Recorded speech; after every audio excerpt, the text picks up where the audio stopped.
My husband wanted a threesome after we agreed monogamy, so I shut him down immediately. An hour later, he was begging me not to leave. You know how sometimes just one sentence can change everything?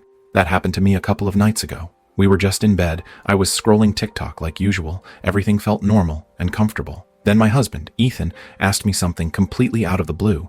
It was a question that just shattered what I thought was the best relationship I'd ever had. Now I'm on the couch for the second night.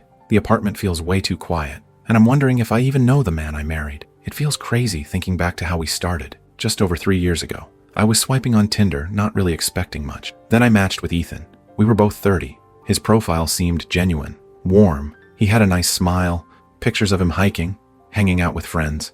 We started texting.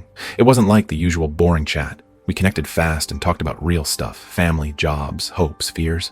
He told me pretty early on that he was finalizing his divorce from his wife of 8 years, Megan. He said it was amicable and happened because their open marriage didn't work out. I appreciated his honesty about it. For almost 3 months, we just talked online. Long texts every day, FaceTime calls that went late into the night. He was funny, smart, easy to talk to. It felt like I'd known him forever, even though we hadn't met in person. The day we finally met, he was looking for an apartment since he was moving out of the house he'd shared with ex-wife, Megan. I was nervous waiting for him at the coffee shop. When he walked in, he had that same great smile from his pictures. He was even better looking in real life. The connection we had online was definitely there, in person, even stronger. We talked for hours, got lunch, and I even ended up going with him to look at a couple of apartments. After that day, we were basically inseparable. Dating became serious really quickly. It just felt right, different from anything before. People say you know when you find your person. That's how it felt with Ethan. We just clicked. We liked doing the same things, going to the gym, hiking on weekends. But we were also happy just chilling on the couch, playing video games all night, or watching TV. Last year, he got me hooked on RuPaul's Drag Race, and Friday nights became our thing, ordering food and watching the new episode. Our life was easy, comfortable, full of laughter, and just enjoying being together. Pretty early on, maybe a few months in, we had the serious talks about what we wanted. I remember sitting on his apartment balcony one evening. I told him I needed to be clear. I knew his last marriage was open, but that wasn't for me. I needed monogamy, exclusivity. I needed to be the only one. I said if that wasn't what he wanted, I understood, but it was a must for me. He listened, then reached over and took my hand. He told me that was exactly what he wanted too. He explained that the open marriage was a big reason things didn't work out with Megan, that it caused problems and insecurities. He said he learned from it and definitely wanted monogamy with me, just the two of us. Hearing him say that, sounding so sure, was a huge relief. I felt like we were totally on the same page, building something solid. A few weeks after that, another topic came up, his sexual fantasies. He seemed nervous bringing it up. He described a fantasy about me being intimate with another man, which I learned is often called a cuckold fantasy. He found the idea really arousing. I have to admit, it wasn't my fantasy at all. The thought made me feel weird, insecure, like, why wasn't just us enough? But I loved him, and I wanted him to feel like he could share anything with me. Later that night in the bedroom, I told him that while actually doing that was hard for me to imagine and went against my need for monogamy, I didn't want to just shut him down. I asked if maybe we could explore the idea of it without involving anyone else.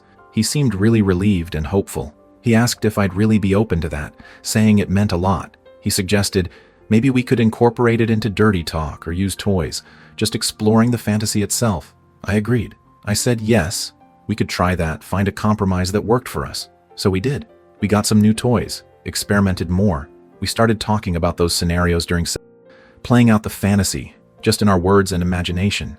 It seemed to work well. He seemed really satisfied, enthusiastic. Our sex life felt adventurous and close. I truly thought we had found a good compromise, a way to handle his kink within our monogamous relationship. I was proud of how we communicated and worked it out. Over a year later, we got married. It was a mid-size wedding, about 80 people, family and close friends, at a nice place by a lake. Seeing him waiting for me at the altar, I felt so sure about us. We went to Hawaii for a week for our honeymoon, snorkeling, hiking, relaxing on beaches. It was perfect. We came back excited to start our married life, talking about saving for a house, maybe having kids eventually. Our future felt secure and full of possibilities. Which brings me back to 2 nights ago. It started totally normal. We were in bed, getting ready to be intimate. I was scrolling TikTok. Then Ethan asked me something. He wanted to know if I'd be willing to open up the marriage for a threesome. I just froze. I couldn't believe it. Open the marriage? A threesome? After our specific talks about monogamy? After we got married? My blood ran cold. He then gave a whole speech about keeping an open mind, saying it could be fun and exciting, just exploring, that lots of couples do it, how it could spice things up. He admitted he'd wanted to ask for a while but was scared. He finished talking and looked at me, I guess hoping I'd agree. My mind was racing, remembering our agreement about monogamy, the compromise we made about his fantasy. Spice things up felt like he was saying I wasn't enough. I didn't need to think about it. Once he was done talking, I immediately said no. Then I asked him what his reasons were. He gave 2 reasons, fun and excitement. I didn't buy it. I asked him if our sex life was boring, if that was the real reason. He said no, just that he wanted to spice things up a little. He also mentioned he'd been meaning to ask for a while but got too scared. Vanilla. That word hit me hard. After all our talks, the compromise with the fantasy, the toys, it was still just vanilla to him? Vanilla? I repeated. There's nothing wrong with vanilla sex, Ethan, especially when you're married and committed. And if you wanted to spice things up, why jump straight to adding another person? We have toys. We talk dirty. We could explore other things together. Things that don't break our monogamy. Why was that the first idea? He didn't really have an answer, just mumbled something about it being a fantasy, just a thought. I needed him to understand how serious this was. Ethan, listen to me, I said. When you asked that, my first reaction was that we needed to separate. I'm still seriously considering it. I saw his face fall. We planned to buy a house soon. We talked about having kids. How can we build that future, bring children into it, if our foundation is this shaky? Open relationships often fail, and even if they don't, that's not the life I want for us or for a family. I won't risk kids' stability because you needed excitement. Laying it all out like that, the potential loss of our whole future seemed to finally get through to him. He sounded desperate then, his voice thick. Sarah, please, he pleaded, his eyes looking wet. The fantasies, the one about you with someone else, they're just fantasies. Stupid thoughts in my head.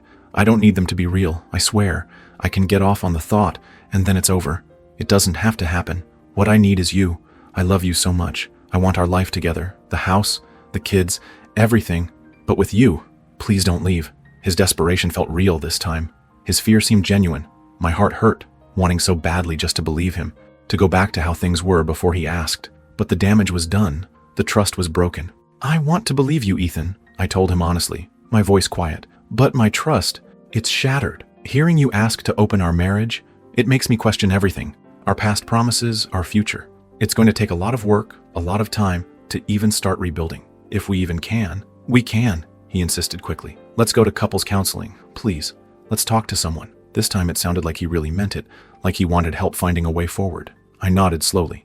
Okay, yes, we need counseling. Then I thought about his vanilla comment. And maybe, I added, we should also see a sex therapist.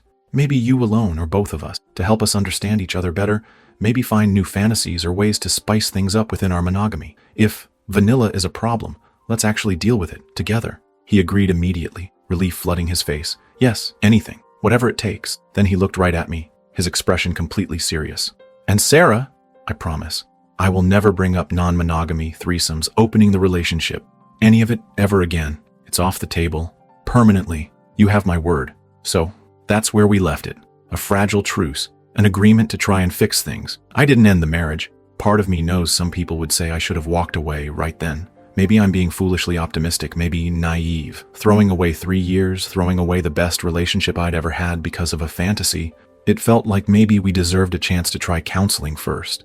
I truly hope I made the right choice. I hope his promises are real this time. I hope therapy helps. But I'm still scared. Scared that this desire is just buried, not gone. Scared I'll spend years wondering, waiting for it to come back. My trust is definitely shaken, deeply. And it's not just about sex or monogamy. It's about our whole future. Can we still buy a house together right now? Can I feel secure planning to have children with him when this huge crack just appeared in our foundation? Making bigger commitments feels terrifying when the ground still feels so unstable. Those plans are on hold, definitely, until I can truly trust again, until I truly believe that just us is really enough for him and that we're standing on solid ground again. Only time and a lot of hard work and therapy will tell if that's possible. Well, that's all for this time. I've got more stories in the works, so stay tuned. If you're enjoying them, hitting that subscribe button would be amazing. It really motivates me to keep sharing.